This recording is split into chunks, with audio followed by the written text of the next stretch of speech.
buscas estar sano en cuerpo y mente, este es el momento. A partir de los próximos minutos, te invitamos a escuchar Saludablemente, el programa que busca prevenir y lograr un cambio de actitud por una vida más sana y más feliz.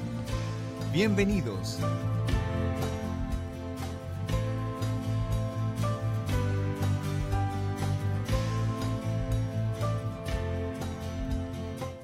Buenas tardes amigos, otra vez estamos en su programa Saludablemente, en la conducción Karina Garay.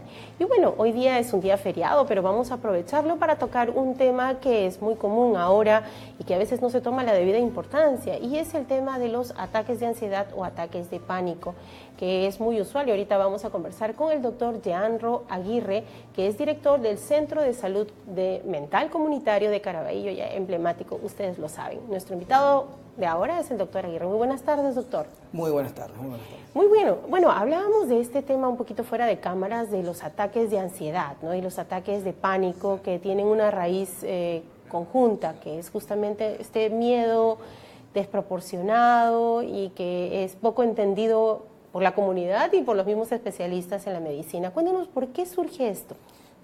Primero tenemos que entender que los trastornos de ansiedad o los trastornos de pánico es una patología actualmente muy común.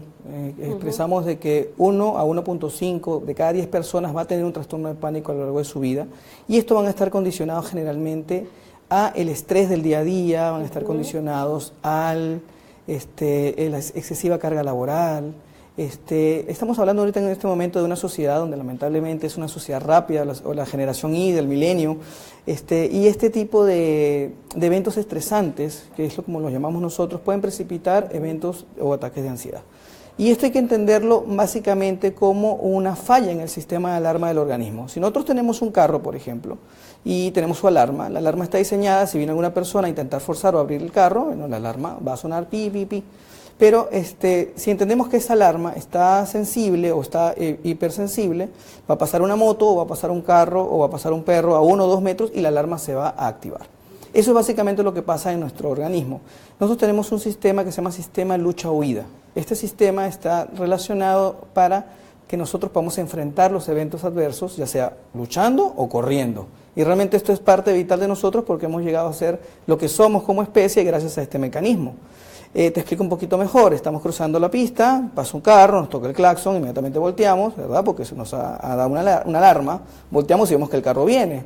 Entonces, ¿qué está pasando cuando el carro viene? No que se active, el sistema se activa. Inmediatamente el cerebro manda señales para decir que el corazón lata más fuerte, por ejemplo, para que haya más oxígeno y podamos endurecer los músculos para correr y evitar que el carro nos vaya a atropellar. ¿Okay? Eso también puede pasar en el caso de que alguien te amenace con una pistola. Entonces, fíjate lo que pasó hace poco, el día de ayer, en este tiroteo la gente corría, o sea, el sistema se activó. Entonces, cuando se activa este sistema, básicamente es para enfrentar una situación o huir de esa situación. Ahora, ¿qué está pasando cuando tenemos un trastorno o ataques de ansiedad? Esto se activa generalmente sin un estímulo externo.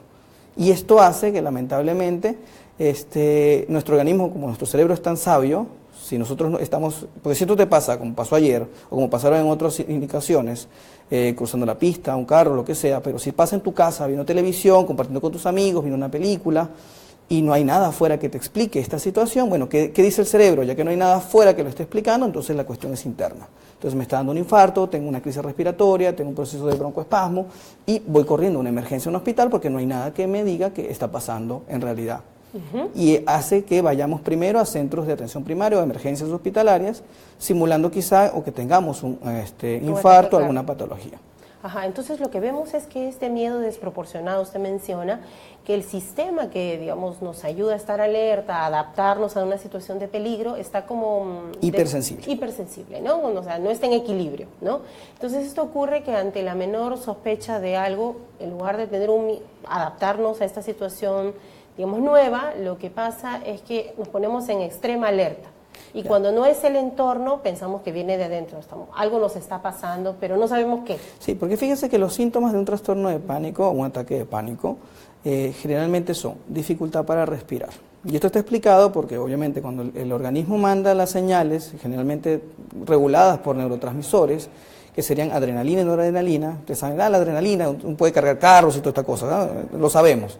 Pero básicamente es porque este sistema está relacionado a que nosotros nos preparemos para escapar o enfrentar una situación. Entonces, ¿qué pasa? Late rápido el corazón, nos ponemos tensos los músculos, tenemos, digamos, en algunos casos, sensación de dificultad, de falta de aire o atragantamiento, en casos muy extremos de despersonalización o desrealización, sensaciones de frío o de calor. Entonces, si tú estás en tu casa, o cualquiera de nuestros televidentes está en su casa y está viendo una película y empieza a latirle rápido el corazón, que le falte el aire, que siente que algo malo le va a pasar, que se va a volver loco o que le va a dar un infarto, y no hay nada afuera que te explique eso, entonces lo lógico de pensar es que realmente tengo algo grave, quizás hasta un infarto, me voy a morir, e inmediatamente voy a buscar una ayuda. O sea, eso es lo que pasa, porque los síntomas son tan aparatosos y pasan en tan cortos periodos de tiempo, aproximadamente 15 a 30 minutos, que la persona cree literalmente que se va a morir. Y obviamente busca ayuda, ¿no? Porque si no puedo resolverlo, llamo a mi papá, mi hermana, mi hermanito, mi tío y vamos a una emergencia. Ahora, antes de entrar a esto que ya usted está describiendo como la situación exacta del momento del pánico y del ataque, previo hay que entender un poquito. Estamos hablando de personas, comentábamos que con cierto tipo de personalidad en algunos casos y en otras situaciones con personas que han sido sometidas a un estrés muy prolongado, entonces todo está como fuera de orden, digamos, ¿no? Entonces, en este tipo, cuando es una cuestión de estrés, digamos, ya lo vamos entendiendo, hay una suma, ¿no? digamos, de sensación de ansiedad que no ha sido adaptada, pero usted mencionaba allí que son personas que en lugar de haberle dado una atención oportuna, lo que han hecho es tratar de tranquilizar esas situaciones de ansiedad enorme. Ya mencionaba usted, con café, a ver, cuéntale un poquito para que la gente entienda, ¿no? O sea, en estas situaciones donde el estrés, en lugar de haber sido atendido, no ha sido atendido, entonces produce el ataque. ¿Qué podría Por ejemplo, una persona, como explicaba ahorita, tuvo toda esta sintomatología, acudió a una emergencia o acudió a su médico, al cardiólogo, o a X, Y. Entonces, el médico obviamente primero hay que hacer un descarte de que sea realmente una patología orgánica, ¿ok? O sea, está bien que haya acudido al médico. Entonces, el médico le mandó a hacer todos sus laboratorios, le mandó a hacer un electrocardiograma, le mandó a hacer pruebas tiroideas, paratiroideas, hormonales. Y, bueno, lo más lógico, si es un ataque de ansiedad o de estrés, es que todo esto esté bien. No hay ninguna alteración en ninguno de los estudios que se le ha hecho. Entonces, normalmente, bueno, si es un primer episodio o es una única vez que pasa, porque suele ser como el ataque de pánico, es como el aviso, ¿no? Estás estresado, bájale un poco, relájate. Pero cuando ya esto es cíclico y obedece a varias cosas, ya estamos hablando de un trastorno de pánico. Entonces hay que diferenciarlo también bien para poder entenderlo. Entonces a veces cuando es un ataque o son presiones eventuales, la persona que hace, bueno, se relaja, se toma unas vacaciones, o incluso le dan una medicación tipo ansiolítico para mejorar esto, y solamente algún punto de las personas, digamos el 10 al 20%, que no responden favorablemente a esta técnica rápida, porque generalmente es una cosa eventual que le está dando o condicionando el estrés. Pero si esto ya es un trastorno, si tú le das pastillitas o te tomas un tiempo de vacaciones, al volver nuevamente a tu situación estresante, vas a volver nuevamente con los trastornos de ansiedad o los ataques de pánico. Entonces ya estamos hablando de un trastorno. Entonces aquí a veces también pasa dos cosas. Si me funcionó bien la pastillita, en este caso los ansiolíticos, me la sigo tomando. Y obviamente me va a caer bien, hasta que ya empiezo a hacer dependencia y tolerancia, y entonces tengo que subir las dosis y me vuelvo dependiente de una medicación, que es el miedo que muchos tienen. O en su defecto, en el segundo caso, como ya más o menos le estoy dando una explicación de que, bueno, eso es por mi culpa, porque yo estoy muy estresado por esto y lo otro, entonces yo debo bajar eso. Entonces no busco, digamos, la ayuda médica nuevamente.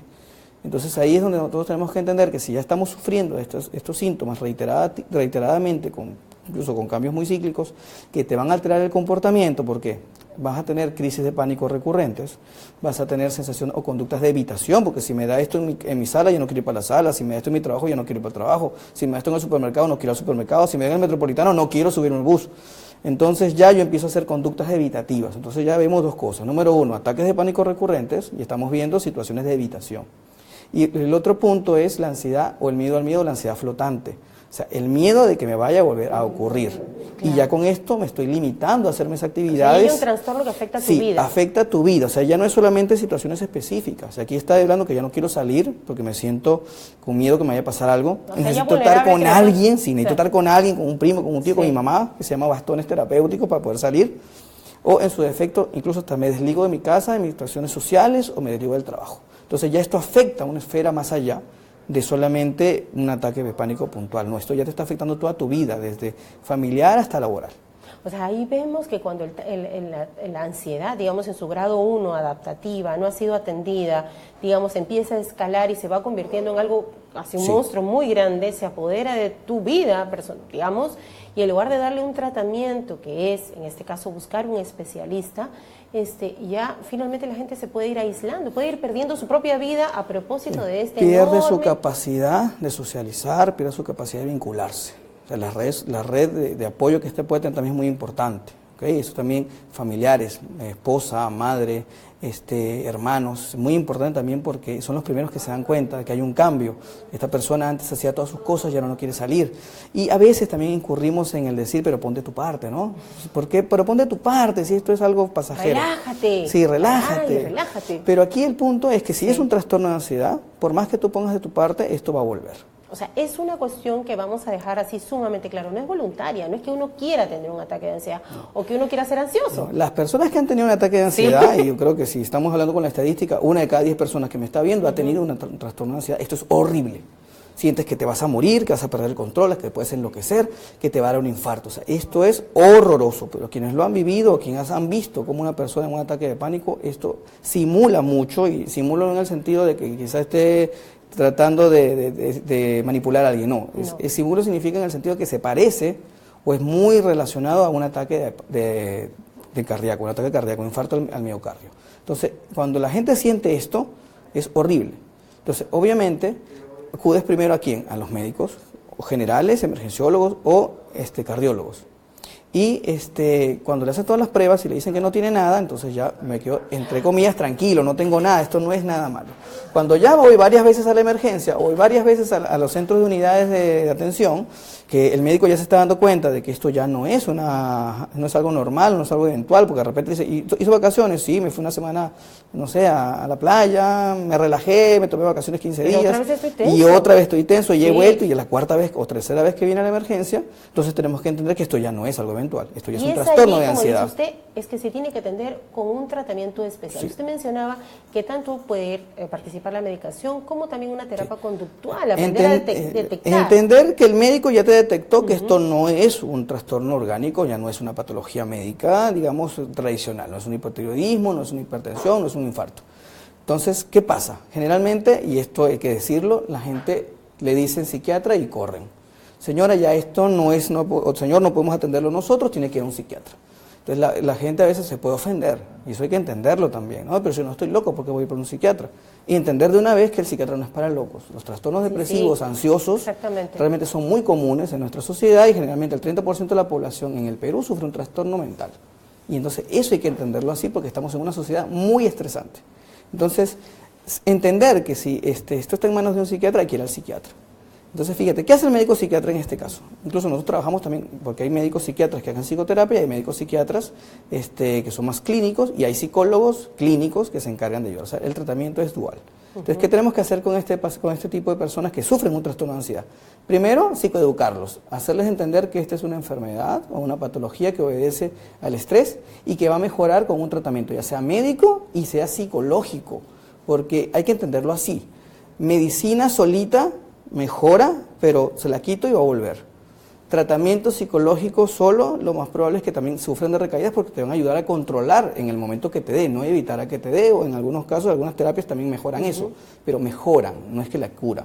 Entonces, si nosotros hacemos terapia farmacológica y terapia psicológica de la mano, lo más probable es que este trastorno tenga una resolución a buen término. Y cuando decimos buen término, hablamos de la ley de los tercios.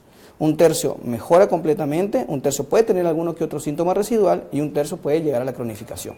Ahora, ¿por qué se cronifica? Por dos cosas. O toma el tratamiento de manera inadecuada, o hizo uno de las dos cosas, fármaco o terapia, también hay que entenderlo así, o sea, un tratamiento adecuado, o 7 de cada 10 personas, como ya están mejor, al mes, porque la mejoría es en 4 a 6 semanas, mejora un 80 o 90%. Entonces, ¿qué pasa? Hay los saboteadores. Los saboteadores pueden ser familiares, pueden ser los amigos o los vecinos. ¿Por qué tomas ese tratamiento? Te vas a volver dependiente de la pastilla. Yo conozco a fulanita, sutanita, que todo el tiempo está tomando pastillas. Entonces, lamentablemente, y vamos a caer en este punto, es que estas personas que dejan el tratamiento, entonces nuevamente pueden estar bien un tiempo, pero van a volver a recaer con la sintomatología. Y tenemos entendido, y las estadísticas nos hablan, de que los nuevos episodios son peores a los episodios anteriores. Entonces va a costar un poquito más sacarlos del trastorno de ansiedad y esto va a hacer que sean cada vez mayores. Entonces, y se cronifique, claro, y puedas tener incluso, lamentablemente, que no depender, sino tener que tratarte toda tu vida. Claro, doctor, lo que acaba de decir realmente es muy, muy importante. Miren, para las personas que han tenido en algún momento un ataque de ansiedad o de pánico, o han tenido estos avisos, como dice el doctor, ya la ansiedad te ha dicho... Sí, tu cuerpo te está avisando, tu cuerpo claro, es demasiado sabio, ¿no? sabio, te está diciendo, te está tocando la puerta, claro, no va a venir un mensaje y te va a decir, no, claro, baja la ansiedad, relájate. Casa, descansa. No, pero sí te avisa, porque ya es como ahora, un temblor, pero está avisando. Pero es bien interesante el decir que si uno no lo atiende, y que realmente siempre en este programa lo hacemos y hemos conversado bastante con usted, la importancia de no tenerle miedo a ir a un especialista de la salud mental, psiquiatra o psicólogo. No se necesita estar loco, se necesita querer su salud y querer estar bien. Y si uno está mal de esta parte neurológica, digamos, psicológica, bueno, uno ahí tiene que buscar un experto para poder otra vez tener el equilibrio que permita sentirse bien, sí, y tu entorno que también se sienta mejor. Sí, hay que entender que la salud mental no es cosa de locos, es cosa de todos. Es fundamental. Y tampoco tenerle temor a la medicación, porque el doctor bien lo ha dicho, la medicación es para equilibrar al paciente y después finalmente se va dosificando, como ocurre con otros tipos de enfermedades que no necesariamente tienen que ver con la salud mental.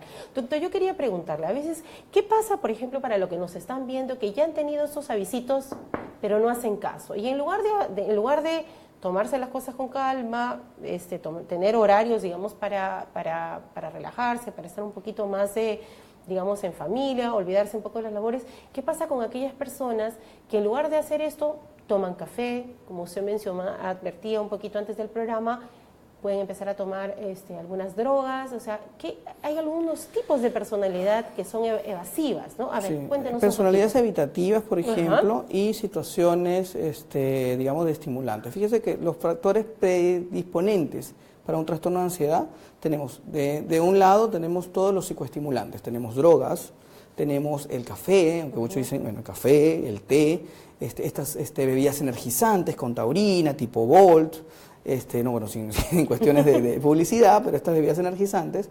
Tenemos también las pastillas para adelgazar, tenemos algunos medicamentos también, como un tipo de diurético, o algunos diarreicos, que alguna gente lo puede tomar ya también sea para adelgazar o bajar de peso. Tenemos por un lado la parte farmacológica, no legal o no legal, pero que te va a hacer un problema a nivel cerebral, porque esto estamos hablando de un desequilibrio en los neurotransmisores. Tenemos por otro lado las actividades propias o los cambios de los estilos, los no cambios de estilo de vida de estas personas, porque hay que identificar los estresores.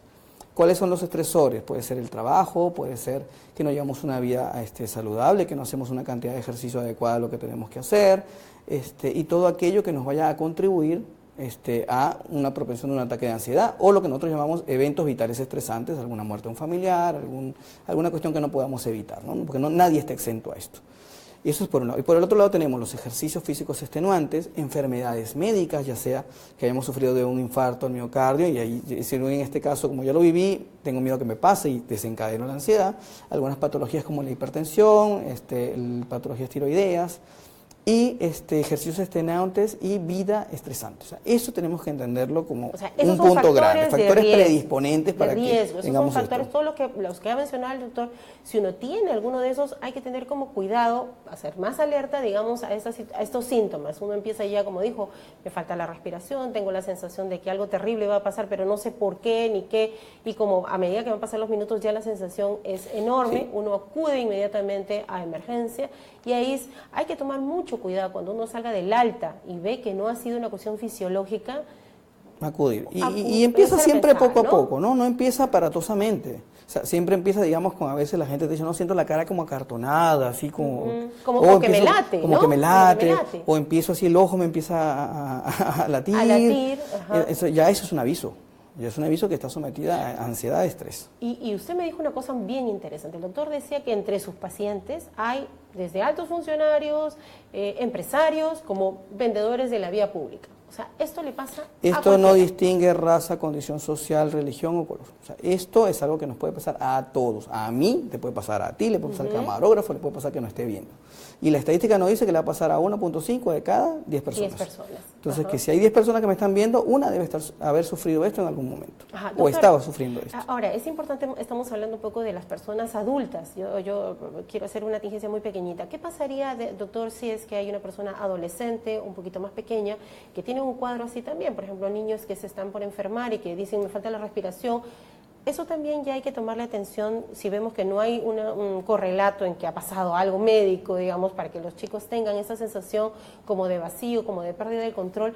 También ahí hay una temprana ansiedad. ¿Qué es lo que deberíamos hacer? Sí, primero hay que conocer a tus hijos, es lo primero, ver cómo se comportan normalmente y cuáles son los cambios que ellos puedan tener.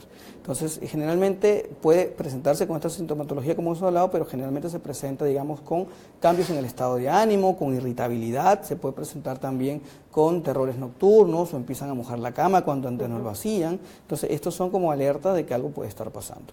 Eso es generalmente en los niños. En los adolescentes se manifiesta más con irritabilidad.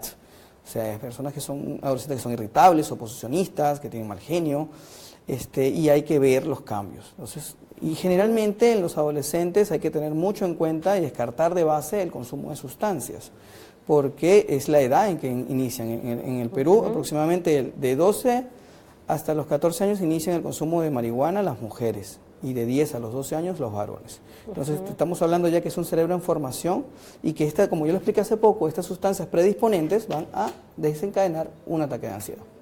Ahora, ya un poco terminando, doctor, el programa, quisiera que nos dé un poquito de algunos consejos. ¿Qué pasaría para aquellas personas que han presenciado, no han vivido el ataque de ansiedad, en todo caso lo han presenciado, o aquellos que también lo han vivido, ahorita se me ocurre, es qué hacer cuando un familiar ve que una persona entra en esa situación de crisis, de no tener ya mayor raciocinio, que decir me voy a morir, o empieza a llorar o quiere escapar?